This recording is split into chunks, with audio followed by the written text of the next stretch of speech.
अल्हम्दुलिल्लाह वकफ़ा वसलामुन अला इबादिहिल्लज़ीना इस्तफ़ा अम्मा बअद फ़क़द क़ाला अल्लाहु तबारक व तआला फ़िल क़ुरआनिल मजीद अऊज़ु बिल्लाहि मिनश शैतानिर रजीम बिस्मिल्लाहिर रहमानिर रहीम लक़द मन्ना अल्लाहु अलल मुमिनीन इज़ बअस फ़ीहिम रसूलन मिन अनफुसिहिम यतलू अलैहिम आयातिही व युज़क्कीहिम व युअल्लिमुहुमुल किताब वल हिकमह व इन कानू मिन क़ब्लु लफ़ी ज़लालिन मुबीन सदक़ल्लाहुल अज़ीम व सदक़ रसूलुहुन नबियुल करीम व नहनु अला ज़ालिका मिनश शाहिदीन वश्शाकिरीन वल्हम्दुलिल्लाहि रब्बिल आलमीन। अल्लाहुम्मा सल्लि अला सय्यिदिना मुहम्मद व अला आलि सय्यिदिना मुहम्मदिन बारिक व सल्लिम। मेरे मोहतरम बुजुर्गों और नौजवान साथियों, अजीजम, प्यारे बच्चों और बच्चियों, माशाअल्लाह अभी आप हज़रात के सामने मुफ्ती असरार साहब अपनी कीमती बातों से, जिन्होंने हर एक उन्वान पर रोशनी डाली। मैं तो एक छोटा सा आदमी हूं, लेकिन मुफ्ती मूसा साहब का बेहद इसरार की वजह से आप हजरात के सामने लतकुशाई कर रहा हूं। अल्लाह तबारक व तआला से दुआ है कि अल्लाह तबारक व तआला सही बात कहने की और उस पर अमल करने की तौफीक अता फरमाए। बुनियादी चीज दर हकीकत हमारी ज़हनों के अंदर, हमारे दिमागों के अंदर, हमारी सोचों के अंदर और हमारे माशरे के अंदर एक चीज जो बहुत ज्यादा लोगों के अंदर है कि हम कव्वाल और सम्मा बन चुके हैं। यानी हमारी जबानों को बोलने की और हमारे कानों को सुनने की मजा लग चुका है। मेरे मुअज़्ज़ज़ सामिने कराम और नौजवान साथियों, मैंने आप हज़रात के सामने कुरान करीम की एक आयत करीमा तिलावत किया, जिसके अंदर अल्लाह रब्बुल इज्जत ने एहसान के तौर पर इसको बयान फरमाया। लक़द मन्ना अल्लाहु अलल मुमिनीन इज़ बअस फ़ीहिम रसूलन मिन अनफुसिहिम यतलू अलैहिम आयातिही व युज़क्कीहिम व युअल्लिमुहुमुल किताब वल हिकमह व इन कानू मिन क़ब्लु लफ़ी ज़लालिन मुबीन।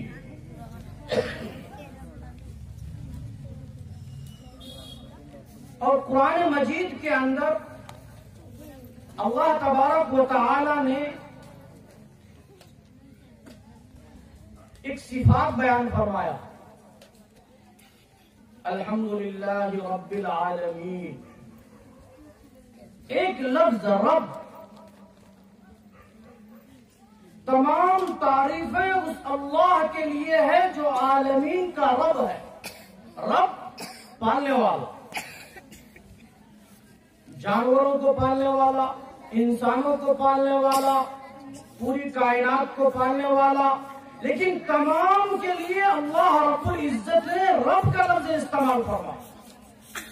लेकिन जहां पर अपनी मोहब्बत, अपनी हमदर्दी, अपना शफकत का इजहार करना हुआ तो वहां पे एक लफ्ज काफी नहीं हुआ, बल्कि वहां पे दो लफ्ज इस्तेमाल फरमाया, अर्रहमान और रहीम।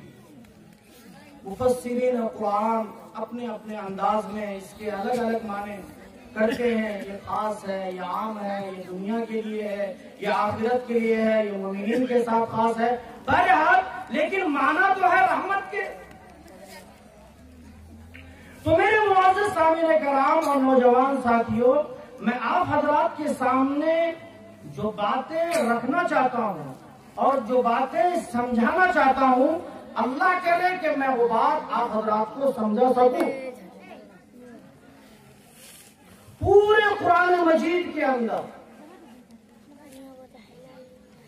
अल्लाह ताला ने कि अल्लाह तबारक व ताला का खिलाना भी रुबूबियत का तकाजा है, मारना भी रुबूबियत का तकाजा है, जिलाना भी रुबूबियत का तकाजा है। लेकिन अल्लाह तबारक व ताला ने किसी भी नेमत को एहसान के तौर पर जिक्र नहीं किया। अब मसला यह है कि हम इस दुनिया में क्यों आए, आने का मंशा क्या है, मकसद क्या है? क्या हम खाने के लिए आए? क्यों भाई? हाथी से ज्यादा हम खा सकते हैं, ऊंट से ज्यादा खा सकते हैं, घोड़े से ज्यादा खा सकते हैं, तो हम क्यों आए? क्या हम सोने के लिए आए? बर्फीला रीछ, उसके बारे में कहा जाता है कि वो 6 महीना सोता था, 6 महीना कंटिन्यू सोता हो। क्या हम घर बनाने के लिए इस दुनिया में आए?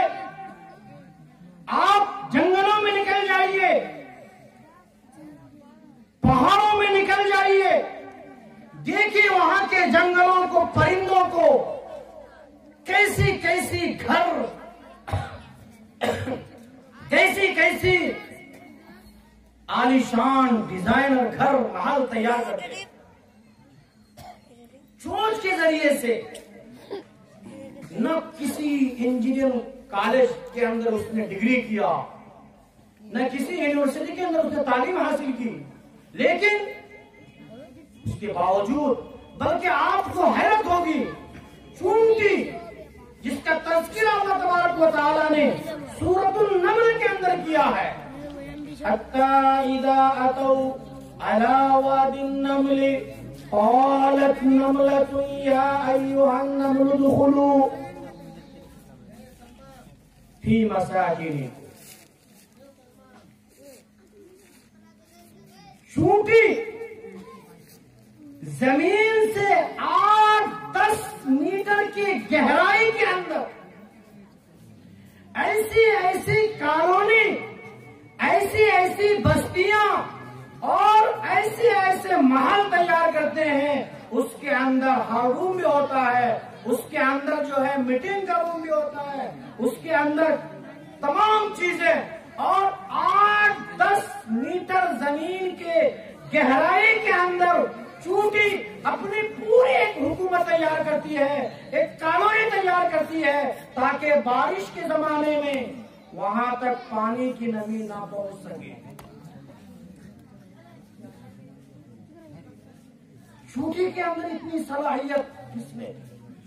तो मेरे मुअज़्ज़िज़ सामीन कराम और नौजवान साथियों, अगर हम जानवरों का मुकाबला करना चाहे खाने में तो मुकाबला नहीं कर सकते, घर बनाने में जानवरों का मुकाबला करना चाहे तो नहीं कर सकते, अगर हम महल बनाने में जानवरों और परिंदों का मुकाबला करना चाहें तो नहीं कर सकते। हमसे जानवर और परिंदे हर चीज में आगे हैं, खाने में, पीने में, महल बनाने में। मसला ये है कि हम और आप इस दुनिया में क्यों आए,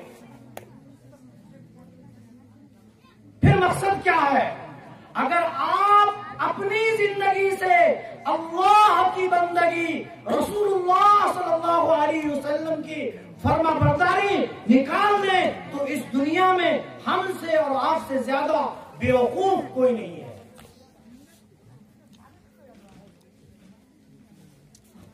एक मैं वाकया सुनाता हूं आप लोगों को। उस बादशाह और उस बुजुर्ग का नाम ये बता। एक बादशाह था और एक बहुत बड़े अल्लाह वाले, बहुत बड़े बुजुर्ग, मजदूर किस्म के। बादशाह ने उसको कहा कि ये लकड़ी है, ये लाठी, ये डंडा, इसको आप ले लीजिए, अपने पास रख लीजिए, और आपसे ज्यादा दुनिया के अंदर कोई बेवकूफ मिले तो ये लकड़ी, ये लाठी उसको दे दे।